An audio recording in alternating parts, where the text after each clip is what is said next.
Devgan versus Deshmukh একটা fight এবছর অপেক্ষা করছে। Devgn versus Deshmukh, yes, Riteish Deshmukh versus Ajay Devgn. যেটা আমরা রেড ওয়ানের ক্ষেত্রে দেখেছিলাম শুক্লা ভার্সেস দেবগন, অর্থাৎ সৌরভ শুক্লা ভার্সেস অজয় দেবগনের ঠান্ডা লড়াই, একটা ঠান্ডা চোখের লড়াই। এবার সেই লড়াইটাই কনভার্ট হচ্ছে দেবগন ভার্সেস দেশমুখ। এবং নিজের কমেডির যে খোলস, সেই খোলস ছেড়ে যখন রিতেশ দেশমুখ বেরিয়ে আসে, তখন যে কতটা ভয়ঙ্কর হতে পারে সেটা আমরা তার এক ভিলেনে দেখে নিয়েছিলাম।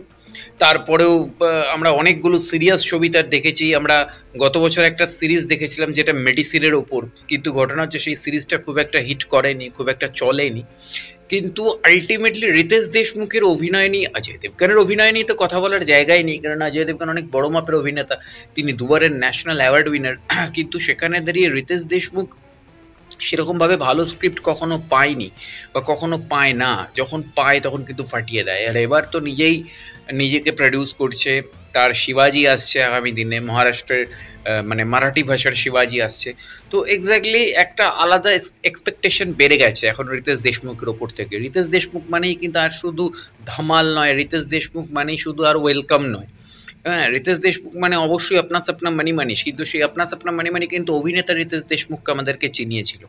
কিন্তু অন্যান্য যেসব কমেডি সিনেমাগুলোর নাম করলাম সেখানে অভিনয়ের কোনো জায়গা ছিল না রিতেশের, শুধুমাত্র ভাড়ামো করা ছাড়া। তো কিন্তু রিতেশ যখন অভিনয় করে তখন মারাত্মক অভিনয় করে। আর রেড টুটা তো এমনিতেই একটা বাস্তবিক চ্যালেঞ্জ তার কাছে, কেননা সে একটা পলিটিক্যাল ফ্যামিলির ছেলে। তার বাবা কংগ্রেসের মুখ্যমন্ত্রী ছিল মহারাষ্ট্রে, ফলে সে একটা পলিটিক্যাল ঘরানার মধ্যেই ছোটবেলা থেকে বড় হয়েছে। কিন্তু সৌভাগ্যক্রমে নিজে কোনোদিনও পলিটিক্সের সাথে সরাসরি সে কানেক্ট থাকেনি বা সে জড়িত থাকেনি, কিংবা আমি হয়তো এই ক্ষেত্রে ভুল হতেও পারি।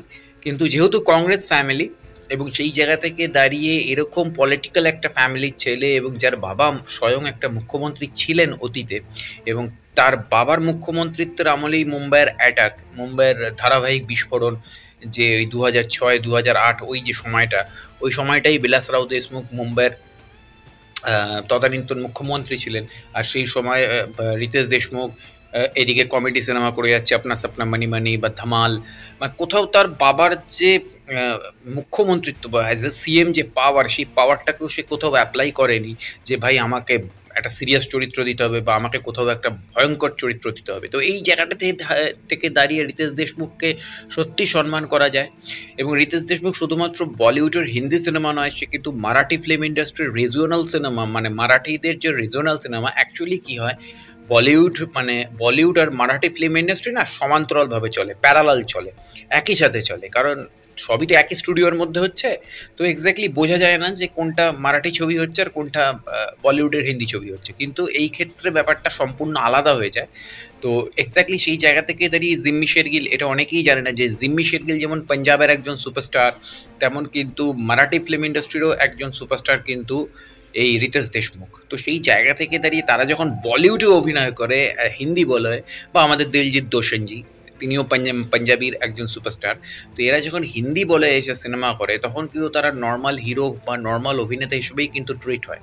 তো এক্স্যাক্টলি সেই জায়গা থেকে দাঁড়িয়ে রেডে পারফরমেন্স, এবং সবচেয়ে বড় জিনিস হচ্ছে রেডে যে কাটে কাটাক্কর এবং মাঝে মাঝে যে সৌরভ শুক্লা ঢুকছে গল্পে, যে ৭ বছর আগে তাউজির বাড়িতে রেড করা হয়েছিল, সেই আমায় পট্টনায়ক এসছে এবার রেড করতে। কিন্তু অদ্ভুত লাগলো যে পট্টনায়কের স্ত্রীর চরিত্র থেকে এলিনা ডিক্রুজকে সরিয়ে দেওয়া হলো। হয়তো এলিনা ডিক্রুজ নিজের পার্সোনাল কারণেই হয়তো এই ছবিটা করতে পারেনি, কিন্তু কোথাও বানি কাপুরকে ঠিক অতটা ভালো লাগছে না, কারণ এলিনা ডিক্রুজ যে পারফর্মটা করেছিল রেড ওয়ানে অজয় দেবগানের স্ত্রীর চরিত্রে, সেই জায়গাটা বানি কাপুর মানে এলিনা ডিক্রুজের তুলনায় অনেক বাচ্চা, সেই ক্ষেত্রে অতটা জমছে না কোথাও একটা। এবং আরেকটা জিনিস ভালো লাগলো যে দৃশ্যমের যে বাচ্চা মেয়েটি, সেই বাচ্চা মেয়েটিকে আবার ফিরিয়ে আনা হলো। মানে দৃশ্যমের যে বাচ্চা মেয়েটি অজয় দেবগানের মেয়ের চরিত্রে অভিনয় করছে, সেই বাচ্চা মেয়েটি আবার এই রেড টুতেও অজয় দেবগানের মেয়ের চরিত্রেই অভিনয় করছে। তো সেই জায়গা থেকে দাঁড়িয়ে এটা একটা আলাদা ধরনের সিনেমা হতে চলেছে, কারণ রেড ফ্র্যাঞ্চাইজি আমরা ভাবিনি কখনো যে রেড ফ্র্যাঞ্চাইজি হবে, কারণ ওনার প্রথম সিনেমাটা ছিল ইতিহাসের পাতা থেকে। আমি জানি না এই রেড টুটা আর মানে কোন কাহিনী, কেননা দেখুন এই মুহূর্তে ভারতবর্ষে প্রতিদিনই রেড চলে, কোথাও ইডি রেড চলে, সিবিআই রেড চলে, আমাদের রাজ্যেও আমরা রেড দেখেছি। ফলে রেড ফ্র্যাঞ্চাইজি শুরু করলে এই ফ্র্যাঞ্চাইজি 200-300 খানা সিনেমা হয়তো হয়ে যাবে সারা জীবনে। হ্যাঁ, আমার পট্টনায়ক হয়তো বুড়ো হয়ে গিয়ে রিটায়ারমেন্ট না হওয়া পর্যন্ত মানে জেমস বন্ডের মতন চলতে থাকবে। হয়তো অমর পট্টনায়ক চরিত্রটা বারবার রিফর্ম হবে, কোনো অন্য ক্যারেক্টার তার জায়গায় আসবে, ঠিক জেমস বন্ডে যেটা হয়। কারণ আমাদের ভারতবর্ষের রেট কোনোদিনও থামবে না, আমাদের ভারতবর্ষের করাপশন কোনোদিনও থামবে না, আমাদের ভারতবর্ষের ব্ল্যাক মানির এদিক ওদিক কোনোদিনও থামবে না। তাই আমাদের ভারতবর্ষের রেট চলতেই থাকবে। এবং একটা সময় তো শুধু সিবিআই রেড করতো, একটা সময় শুধু আইটি রেড করতো, এখন তো তারপরে ইডির জন্ম হয়, ইডিও রেড করে।